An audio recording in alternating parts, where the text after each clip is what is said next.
This is Ross Harrison, fitness expert for Virtual Fitness Trainer, and today I'm talking about cable training, and specifically I'm going to go into using cables with some different equipment, but also how you can make one cable exercise useful for a couple different types of workouts. So I'm going to start with a good exercise on its own, the cable twist for your oblique core muscles, and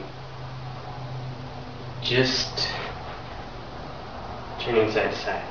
Now, if I am pushing with my arms, it's not doing very much for the area I want to target, but if my arms stay pretty straight and just twisting through the waist, it's a great exercise for the core. However, that's just a basic way to do it, but you can also play around with like a changing speed. So if I do the same thing, just speed it up, you get a different kind of workout. So it still works the muscles, but it's less of a consistent tension and more of a lot of energy at the beginning that transfers through the exercise. Then you can even go up from there and add a step with weight shift. So like starting with your feet together, step and twist. And normally I wouldn't have anything near me when doing this, but for the sake of the video I need that for later.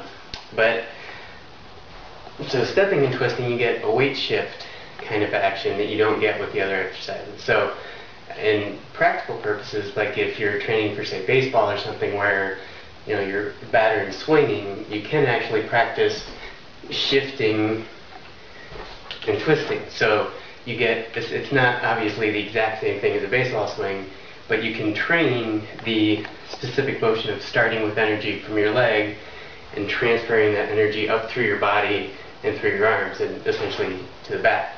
So things like that, it's more in the realm of power training. So you're training to physically move energy from one part of your body to another, having all the supporting muscles work the way they're supposed to, and you get a much more effective use of energy.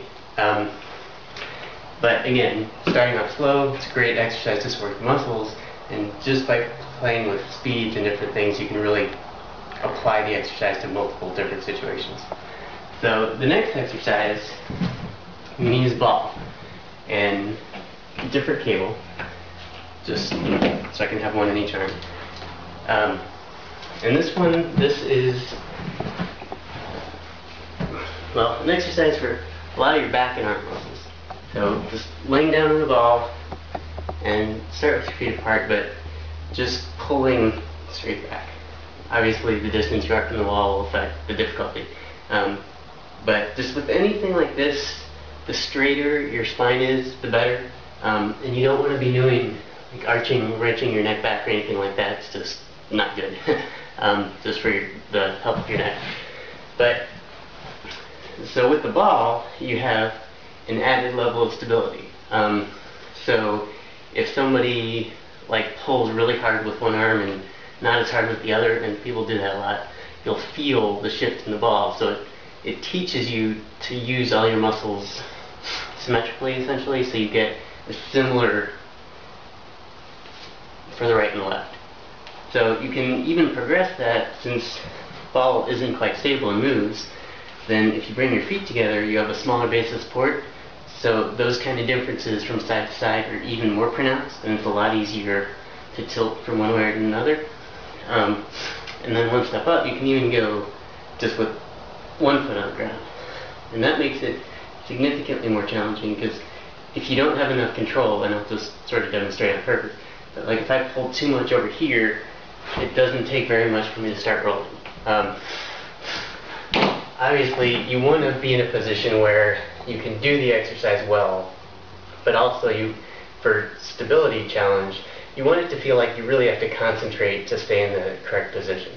If you're flailing, it's going to be too much for the muscles to learn, but if it feels like you're working to keep everything tight, it trains core stability, plus obviously you get to work for the arms and the back.